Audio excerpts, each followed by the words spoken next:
Vous dire, je voudrais vous parler de Jésus. Peut-être que connaissez-vous pas, je voudrais vous en parler, je le connais, ça fait quelques années.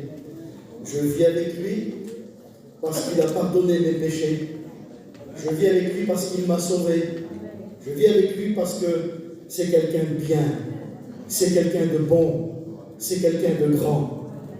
Aucun homme au monde, dans le monde dans lequel on vit, ne peut pardonner les péchés, aucun. On va vous soulager avec des paroles, on va vous soulager avec des remèdes et des médicaments, mais le seul réellement qui a sur la terre le pouvoir de pardonner les péchés, c'est Jésus-Christ.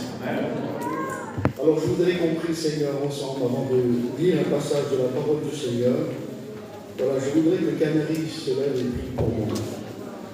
Merci. L'honneur, Seigneur, le roi des soirs, Seigneur, le roi des rois, le Seigneur, que notre ami, Seigneur, connaît chacun de nous, Seigneur. Nous voulons ensemble te présenter notre frère, Seigneur. Que la puissance du Saint-Esprit la guérit en nous, Seigneur. Que le Saint-Esprit le dirige selon ta volonté. Que l'homme s'efface, Seigneur, pour la gloire de ton Saint-Nom, Père. Merci. Merci. Merci à Jésus. Merci à Jésus. Voilà, je voudrais vous présenter Jésus et vous parler du Seigneur Jésus. Savez-vous que Jésus est le Fils de Dieu, l'unique Fils du Dieu vivant? Dieu n'a pas deux fils, comme certaines religions le prétendent. Je ne suis pas venu ici pour vous critiquer des religions. Mais je suis venu vous présenter la vérité telle qu'elle dans la parole de Dieu. Jésus, le Fils unique de Dieu, qui est descendu du ciel. L'évangile de Jean, chapitre 3, et au verset 16, on peut lire ce verset central de la parole de Dieu. Car Dieu a tant aimé le monde qu'il a donné son Fils unique, afin que quiconque ne périsse point, mais qu'il ait la vie éternelle. Il est venu, Jésus, dans le monde, pour que tous les hommes croient en lui et que tous les hommes soient pardonnés de leurs péchés et qu'ils aient la vie éternelle en Jésus-Christ. Jésus, le Fils de Dieu, a le pouvoir de pardonner les péchés sur la terre des hommes et aussi dans ton cœur, dans ta vie. Et je voudrais te le présenter parce que dans ton cœur, tu es malheureux, parce que dans ton cœur, tu es malheureuse. Tu vis ta vie au quotidien avec le poids du monde sur toi, avec tes fardeaux, avec tes soucis, avec le poids de la vie, de ce qu'on vit aujourd'hui, tant religion que politique. Le monde pèse sur toi, le monde pèse sur ta vie, ton travail pèse sur toi, ta situation pèse lourde sur toi.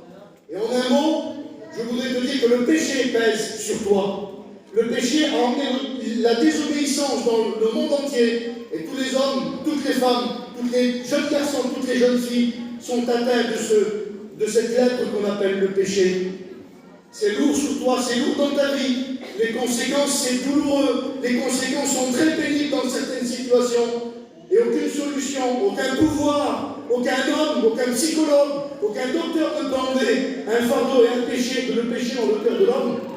Je voudrais te dire ce soir que Jésus peut l'enlever. Je voudrais te dire que Jésus a le pouvoir de pardonner tes péchés. Il faut aujourd'hui, toi qui écoutes cette parole de Dieu, pas l'homme qui parle, mais le nom de Jésus-Christ, celui qui peut changer ta vie, celui qui peut pardonner tes péchés, c'est lui qui peut le faire. Dans ta vie, tu es malheureux, tu es malheureuse. Jésus peut te rendre heureux, il peut te rendre heureuse.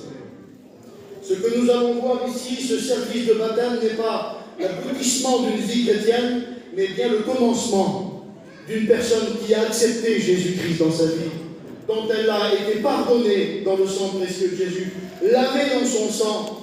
Jésus est mort à la croix du Calvaire pour pardonner les pécheurs. Il est mort parce que Dieu a tant aimé le monde. Dieu a tellement aimé le monde, son amour était tellement immense pour toi. Il n'a pas changé, il est toujours le même, hier, aujourd'hui, éternellement, qu'aujourd'hui, il te parle et il te dit qu'il t'aime.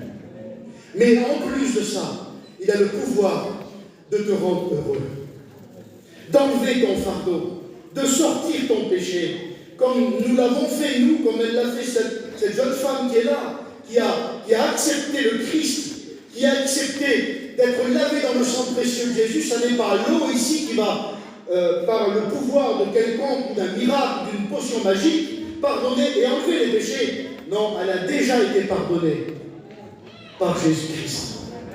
Elle a déjà accepté le Christ dans sa vie, et aujourd'hui elle prend un engagement devant Dieu, devant les anges et devant les hommes. Elle confesse le nom de Jésus. Elle a confessé que Jésus était son sauveur.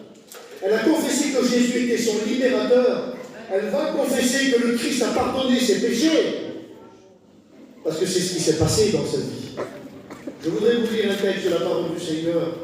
Écoutez, j'ai accepté le Seigneur il y a quelques années de ça, et je peux en parler aujourd'hui. Or, l'évangile de Matthieu, au chapitre 9 et verset 6. Or, afin que vous sachiez que le Fils de l'homme a sur la terre le pouvoir de pardonner les péchés, il dit à cet homme qui était paralytique, lève-toi et marche. On emmène un paralytique à Jésus, on le porte, et les hommes qui étaient là, curieux de savoir ce que Jésus va faire devant une telle situation, un homme paralysé, un homme malade. Et je voudrais te dire que le péché qui est dans ton cœur te paralyse. Le péché qui est dans ta vie et dans ton âme, elle te paralyse dans certains domaines. Tu ne peux pas aller plus loin. Tu as comme les membres de ton corps qui sont paralysés, figés. Tu ne peux pas aller plus loin, même ça va. Au niveau de la pensée, et c'est compliqué, le péché agit comme ça dans le cœur de l'homme. Le péché rend infirme l'homme. Le péché rend l'homme courbé. Et tu te poses peut-être la question, mais qu'est-ce que le péché? Le péché, c'est simplement la désobéissance de Dieu, envers Dieu. Le péché, c'est ne pas accepter le Seigneur. Ça n'est pas forcément être un drogué, un alcoolique, un meurtrier, un bandit. Ça n'est pas forcément ça. Ça, ce sont les conséquences du péché. Le péché, c'est justement, c'est que quand tu as entendu parler de Dieu, parce que la foi vient de ce que l'on entend, et ce que l'on entend vient de la parole de Dieu, celui qui croira, qui sera baptisé sera sauvé, mais celui qui ne croira pas sera condamné, et il porte le poids du péché sur lui, dans son cœur et dans son âme. Tu portes en toi ce gros fardeau, ce lourd fardeau, et les conséquences qui vont avec, les options qui vont avec. Et qu'aujourd'hui tu es infirme, tu peux plus être libre de tes mouvements. Je voudrais vous dire que le péché rend captif l'homme, mais que Jésus voudrait te rendre libre. Et la liberté, elle ne se trouve pas dans une religion, la liberté ne se trouve pas dans un mouvement, la liberté ne se trouve pas dans un quelconque homme. Donnez-lui le nom que vous voulez sur la terre. Il n'y a aucun homme qui a le pouvoir de pardonner les péchés, à part Jésus-Christ. Seul Jésus peut pardonner ton péché. Seul Jésus peut te rendre libre. Libre, vous savez ce que c'est libre? C'est ce que je suis. Je suis libre parce que j'ai accepté le Christ dans ma vie. Je l'ai laissé faire dans ma vie le ménage, sortir les mauvaises choses, sortir le péché. Il l'a fait en moi il y a 40 ans. Aujourd'hui, je suis libre. Je suis libre. Je vis dans la liberté du Seigneur. On a porté cet homme devant Jésus. Il y avait des hommes qui étaient là, il y avait des gens qui étaient là. Et cet homme était paralysé, paralytique. Et puis, on a dit, il faut que tu guérisses cet homme. Et le Seigneur a dit ceci, afin que vous sachiez que sur la terre, le Fils de l'homme, qui s'appelle Jésus, a le pouvoir de pardonner les péchés. Il a dit à cet homme, prends ton lit et marche. Tes péchés te sont pardonnés.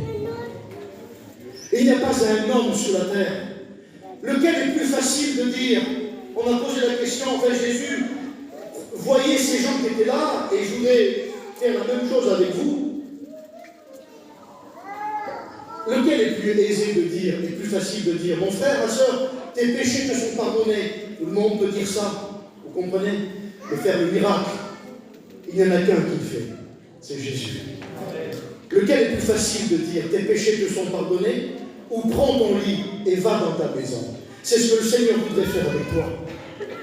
prendre ta situation, prendre ton infirmité, prendre ton péché et le sortir de ton cœur pour que tu puisses rentrer libre chez toi. Pour que tu puisses rentrer libre dans ta maison. Renouer des liens avec certaines personnes dont tu t'es fâché. Parce que le péché rend infirme l'homme, mais il va bien plus loin que ça. Il nous éloigne de Dieu. Il nous met dans une situation que même le monde, même les personnes qui t'entourent, il semblerait que tout le monde devient ton ennemi. Voilà ce que fait le péché dans ton cœur. Il agit autour de toi, dans ton entourage. Il te fait regarder les autres, pas comme leur vrai visage. Il change les choses. Il change le bien en mal. Il change le blanc en noir. Il inverse les choses. Il renverse l'homme. Je voudrais te dire que le Seigneur Jésus voudrait te remettre à l'endroit. Voudrait pardonner ton péché. Si tu l'acceptes comme ton sauveur personnel, il enlèvera l'infirmité de ton cœur, l'infirmité de ton âme. Il pardonnera ton péché. Il te donnera une nouvelle vie. Une nouvelle vie. Tu n'en voudrais pas d'une nouvelle vie? Tu n'en as pas marre de la situation dans laquelle tu vis? Tu n'en as pas marre de cette situation qui est tous les jours pareil? Il t'a tellement aimé, le Seigneur, qu'il a donné son Fils pour toi. Oui, c'est pour moi et c'est pour toi qu'il l'a donné. Il l'a donné à la croix du Calvaire. Christ est mort pour nous.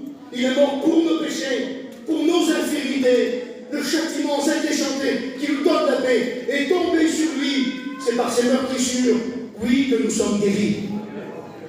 De nos infirmités. Oui, il est venu pour toi. Tu ne le connais pas peut-être.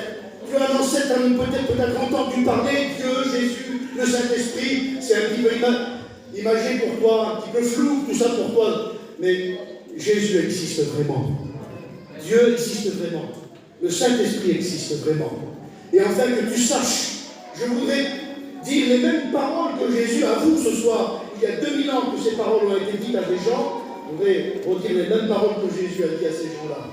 Afin que vous sachiez que le Fils de l'homme a sur la terre le pouvoir de pardonner les péchés. Prends ton lit et va dans ta maison. Et la Bible nous dit que cet infirme s'est levé, il a pris son lit et il est rentré dans sa maison. Voilà ce que Jésus voudrait faire avec ta vie, avec ton infirmité, avec ce que tu es en train de vivre. C'est le péché qui te rend malheureux. C'est le péché qui te rend comme tu es. C'est le péché qui t'a emmené là où tu es. Jésus voudrait que tu changes de direction.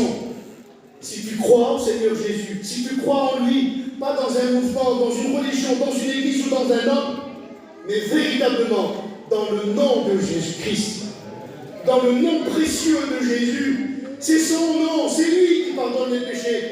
Il est mort à la croix du Calvaire pour pardonner les pécheurs.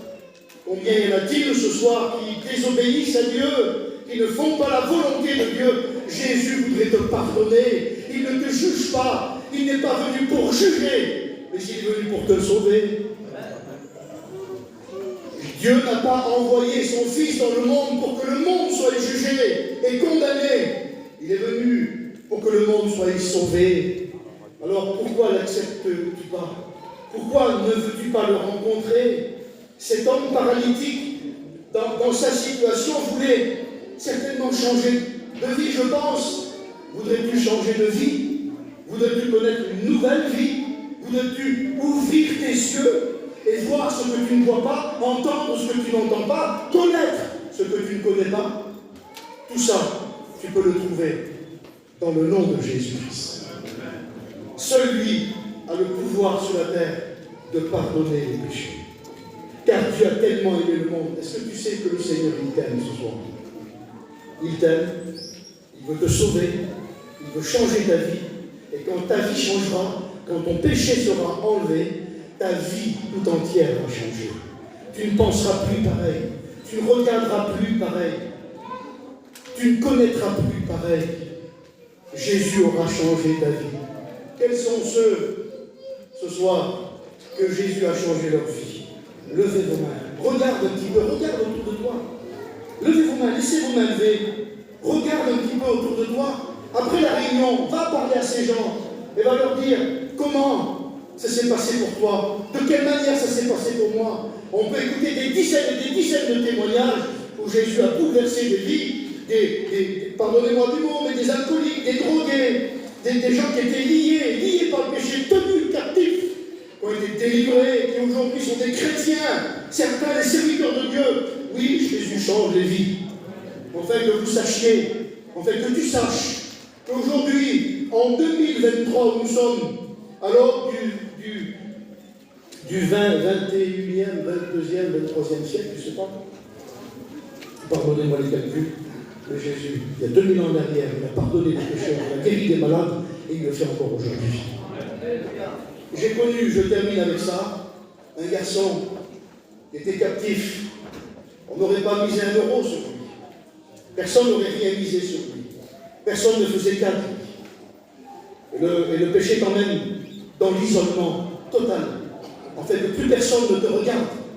En fait, que plus personne ne pense à toi. En fait, que plus personne n'ait dépensé sur toi. T'oublies, en fait, que tu sois oublié. Le péché emmène l'homme dans l'oubli. Et c'est ce qui s'était passé pour ce garçon-là. Le péché l'avait anéanti. Il ne manquait plus qu'une corde et un arbre. Vous comprenez? C'était plus de solution pour lui. Terminé, fini la vie. Et il se disait, je vais en finir de ma vie, je vais terminer. Après, il n'y a rien de toute façon. Je veux te dire qu'après, non, il n'y a pas rien après. Après la mort vient le jugement. Et qu'il y a 2 endroits où passer l'éternité. 2 endroits. Il n'y a pas 3 ou 4 endroits. La Bible nous dit qu'il y a 2 endroits où passer l'éternité. Avec Dieu ou sans Dieu. Au paradis ou en enfer. Celui qui croira, qui sera baptisé, sera sauvé. Mais celui qui ne croira pas sera condamné, vous comprenez? Aujourd'hui, tu es parvenu à cette connaissance où le Seigneur te dit, enfin que tu saches que j'ai le pouvoir de pardonner ton péché. Et il était là, avec le revolver ici. Il s'appelait Denis, c'est un copain à moi. Il a parcouru le monde, je le dis sincèrement. Il a parcouru la terre entière. Il est allé en Amérique. Il est allé dans toutes les religions. Il a fait pas mal de religions. Vous comprenez? Il voulait chercher Dieu. Et il n'a pas trouvé Dieu. Vous savez pourquoi? Parce qu'il cherchait au mauvais endroit. Dieu ne se trouve pas dans ce local, dans les murs. Il se trouve en moi et en vous, qu'il a accepté. Eh bien, la Bible dit que tu peux rencontrer le Seigneur si tu crois en lui simplement. Si tu crois, tu verras la gloire de Dieu. Alors que le revolver était là, comme ça, le téléphone a sonné, il avait fait une lettre à sa maman. Le téléphone a sonné, il ne voulait pas répondre depuis une sonnerie, 2 sonneries, il a répondu. Et quelqu'un était au bout du fil. Et ce quelqu'un, c'était un chrétien. Et qui lui a dit à ce moment-là, Denis, ne fais pas ce que tu es en train de faire. J'arrive tout de suite chez toi. Voilà, le Seigneur avait parlé à un chrétien. Et quand il est entré dans sa chambre, le chrétien ne savait pas ce qu'était en train de faire cet homme-là. Le péché l'avait anéanti, c'était terminé, il n'y avait plus de solution, plus rien du tout pour lui. Mais Jésus l'avait entendu. Et Jésus connaissait son cœur. Il savait que Denis était en train de le chercher, mais d'une manière bizarre. Pas au bon endroit, voilà, c'était comme ça. Eh bien, c'est dans sa chambre quand le chrétien a ouvert la porte et il lui a parlé du Seigneur Jésus. Il lui a parlé de ce que je suis en train de vous parler, que Jésus sauve, que Jésus guérit, que Jésus pardonne les péchés, que Jésus peut rendre libre l'homme qui est captif. Tout simplement, il a accepté le Seigneur Jésus dans sa chambre le soir-là. Il a accepté Jésus. Il a accepté le nom du Seigneur Jésus. Il a été pardonné de ses péchés et sa vie a complètement changé. Il avait perdu tout son travail, ses affaires, ses amis, ses copains. Il avait tout perdu. Il a tout retrouvé. Oui, parce qu'en Jésus, on retrouve tout. Oui, parce qu'en Jésus, on retrouve tout. Oui, parce qu'en Jésus, on retrouve tout. Si tu crois, cela est possible. Alors on va prier le Seigneur.